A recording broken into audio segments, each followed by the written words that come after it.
Welcome back. So unemployed doctors in the Eastern Cape have taken their fight to Premier Oscar Mabuyane's doorstep.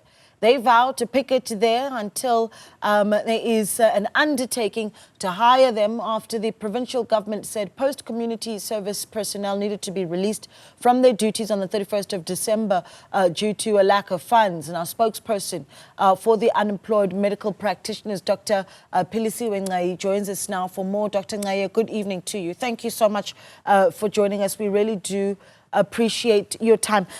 Give me the backstory here, right? So who exactly has been impacted, and what is the reason behind the picket that was held outside the Premier's office? So everyone is affected. Everyone from the taxpayer who helped with the funding for most of us who were bursary holders. So that one is affected. We are affected, our livelihoods are affected, the grandmother and the baby and all ordinary South Africans are affected by this. So it's not just us being, because it may look like we are being entitled to jobs, but people in South Africa are entitled to healthcare, and who's supposed to provide that healthcare? It's us. So we've been here since Monday. Today is day 3. We had given them 48 hours to respond. The Premier did respond today, and they held a meeting and they gave us the feedback that they have sent this back to MEC Kappa to engage with us. So we are meeting with them tomorrow. She is flying in. I don't know from where, but she's flying in. And we'll be meeting her in East London at their Quickney offices. Yeah. So we don't know what's going to happen, but we'll take it from there. Well, in your engagements with the Premier, talk to me about the reasons that are being given, because my understanding is essentially a circular comes out from the Eastern Cape Department that essentially sees post-community service delivery personnel released from their duties as of New Year's Eve. The reason that you get, and just how many doctors are impacted or health personnel? They say they don't have money, and it's more than 150. There's medical doctors and dentists that have been picketing outside. So it's us, and then there's dentists as well. So they have joined us. There's obviously other healthcare practitioners who are left stranded, but as of now, it's the medical doctors and the dentists that are outside, that have been outside the Premier's office. Yeah, and then there's the issue of timing, right, as to when the circular was released. I mean, could there have been earlier engagements? Yes, it should have been, because we were proactive in engaging them. I think it was about in August when we sent them the first email. When I sent them the first email, it was in August. They only had one meeting with us, which was just for us to tell them what we want, and we told them that we want to engage them early because we saw what happened to the 2023 cohort, and we don't want that to happen. So what's going to be the plan? Because some of us have bursary obligations to fulfill, which is serving for the time that the bursary has funded us. So if it was for 5 years, you are obligated to start serving for your bursary post-ComServe. So 2025, we were supposed to be starting to serve for our bursaries. Other people are not bursary holders, but we're here. We want to serve our communities. I'm not sure, what was the other part of your question? Yeah, it's okay. And I actually just want to get into what the impact is on some of these health facilities, because ultimately you were serving people, and what this means. And if you could perhaps describe some of the health facilities that some of these doctors were working in, the gaps that possibly could be left behind by these doctors. Let me talk about Mthatha Regional Hospital, where I was working, which is my lived experience. I worked in the family medicine department, so we're essentially the face of the hospital. So everyone who comes in, they'll either go to casualty, which is managed by us, or to trauma, which is also managed by us, or to OPD. So many of the departments that are within the hospital are mostly fed by us when it comes to patients. So we find ourselves knocking off late. Even the consultants will have to come and assist in OPD because patients are not finished by 4:30.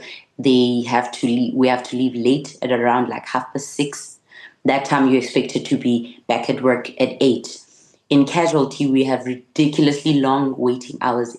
Like if you know someone who's in Mthatha, they will tell you that even to wait for blood results, you have to wait about 8 to 12 hours. We're still just waiting for your blood results, and not all of them are going to be out at that time. Then you'll be discussed with the relevant department. In trauma, you find out that with trauma you deal with head injuries, all those things, orthopedic cases. There will be rosters that won't be filled. Like in the statement that I released earlier this evening, I mentioned in Dabayase neurosurgery, Nelson Mandela Academic Hospital. That department is severely understaffed, and I don't understand why the department, because I'm sure they are aware of it, because everyone knows. I don't understand why they have not employed doctors for such a critical department where many litigations can come in. Even maternity is understaffed. A friend of mine, Dr. Olotan Makungwane, he was working as a medical conserve in Ops and Gynae up at the regional hospital.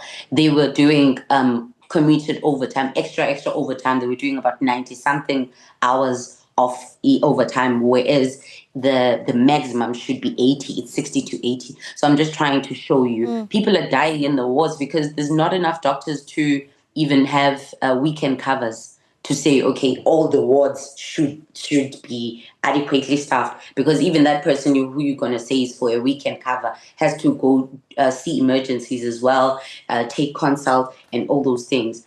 What else? Oh, there's a lot.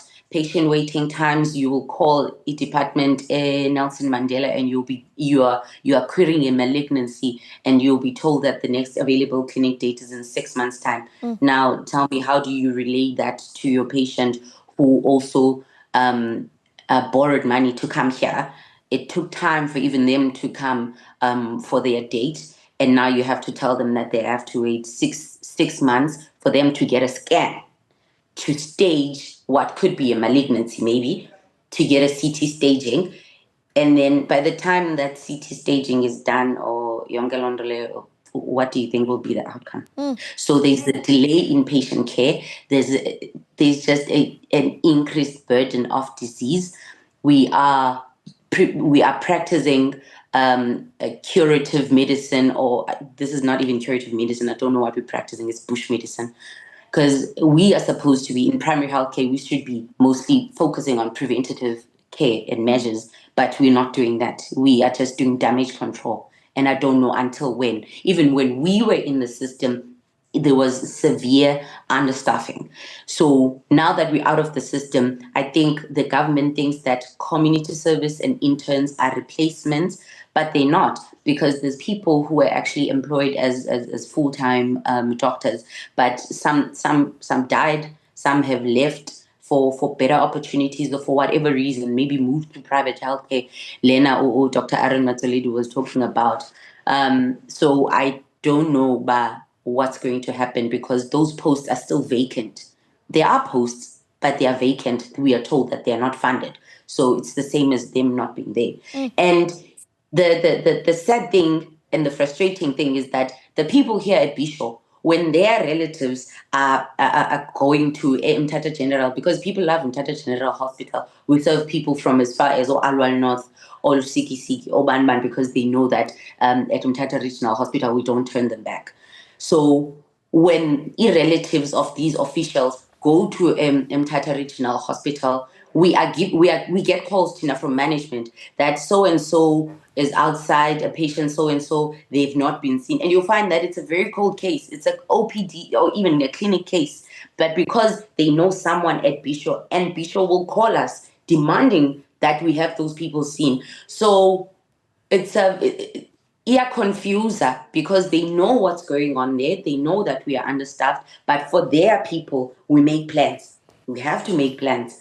But now, when we want to have adequate staffing at those levels, so that no one even has like something to complain about. No one even calls because they took like 6 hours to get seen for their painful thumb or whatever. Yes, 4 years.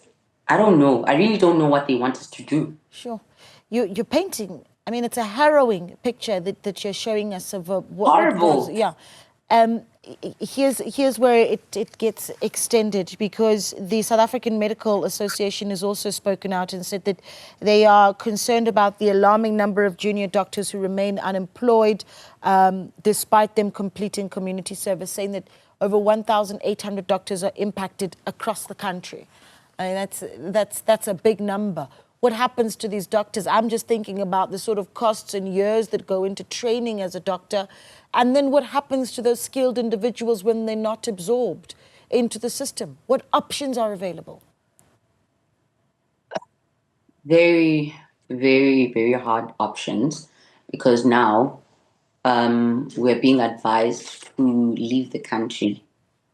And when you grow up in a very disadvantaged community, and you see the people suffering, and you know what you can offer, and then you strive, you do your best, you do your best at school, you get good marks, you go to medical school, and you're like, one day my grandmother will not wait in line for such a long time because I will be one of the doctors that will be there in casualty assisting. I was so happy that I was at Umtata Regional Hospital because I'm original from Umtata. So I was ecstatic that I was able to serve my community last year. But now I know that I'm leaving them with space. I'm leaving space that will be unfilled. So it's just a cycle. And some are going into private practice. And in private practice, I need people to understand that it's for privileged people. We know the poverty rate here in South Africa. Even with that 350 grant, you can't afford a consultation with a GP. And so that's what other people are doing. Other people are just leaving the profession. They're doing other things. Other people are taking their lives because they're like, what is this? Because this takes a toll even on your mental health. Even me, at some point I am going to break down, because this is weighing heavily on my mental health and mental health of other doctors here as well. So you find yourself being so skilled, yet you are just helpless. We're feeling helpless because, in as much as we were struggling even when we were employed, because we had to constantly improvise, but at least you felt like doing something.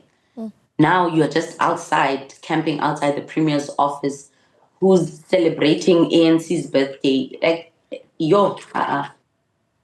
I coffee. Dr. Ngcai, I don't think this is the end of this conversation. We certainly will be following up on some of the stakeholders on it as well. And thank you so much for your time. Keep us updated, please, as well. We do appreciate your time. Dr. Philisiwe Ngcai there speaking to us, representing 150 doctors that have been affected by a circular coming out of the Eastern Cape that they were released from their duties as of the 31st of December due to a lack of funds. They've been picketing outside the Premier's office, demanding opportunities. And of course, Dr. Ngcai talks about the status of some of the health facilities in the province and the desperate need for resources and capacity in the form of doctors and certainly dentists in some of those institutions.